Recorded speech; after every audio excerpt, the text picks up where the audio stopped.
Hey guys, welcome back to my channel. আমি দিশিতা। আজকের আমি আপনাদের দেখাবো সাদা কুচো চিংড়ির রেসিপি।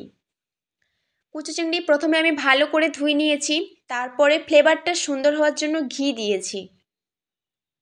পরিমাণ মতন হলুদ দিলাম, গুঁড়ো লঙ্কা দিলাম, লবণ দিলাম পরিমাণ মতন। কাঁচা লঙ্কা আমার খেতে ভালো লাগে তাই দিয়েছি, আপনারা চাইলে দিতে পারেন, নাও দিতে পারেন। তারপরে আমি বেসন দিলাম। ভালো করে ম্যারিনেট করে 10 থেকে 15 মিনিট আমি রেখে দিয়েছিলাম। কিছু সময়ের পরে পেঁয়াজ কুচি দিলাম। পেঁয়াজ কুচি দিয়ে 5 থেকে 10 মিনিট ম্যারিনেট করে আমি আবার রেখে দিয়েছিলাম। তারপরে কড়াতে সাদা তেল দিলাম, যেহেতু আমি সাদা তেল দিয়েই রান্না করি সব কিছুই। তেল গরম হয়ে আসতে কড়াতে দিয়েছি। কিছু সময়ের পর এক পাশ আমি উল্টে দেব, উল্টেও দিলাম।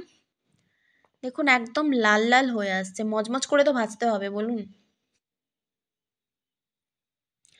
মজমজ না হলে আমি খেতে পারি না। ফাইনাল রেজাল্ট এটাই হয়েছে। সত্যি কথা বলতে আমি যতটুকু টেস্ট আশা করেছিলাম তার থেকে বেটার হয়েছে।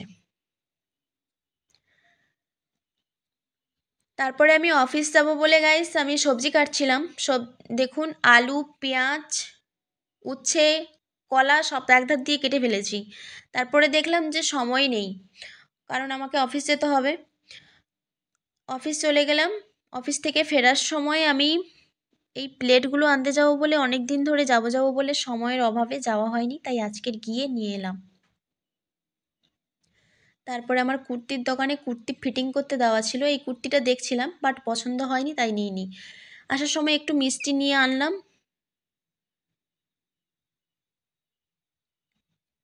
তারপরে বাড়ি এসে রাতের খাবার আমি রান্না করলাম। সেই কাটা সবজি দিয়ে তরকারি করলাম, বড়া ভাজাটা তো ছিল একটু গরম করলাম, ভাত করলাম। যাই হোক, চ্যানেলটি সাবস্ক্রাইব করবেন, লাইক করবেন।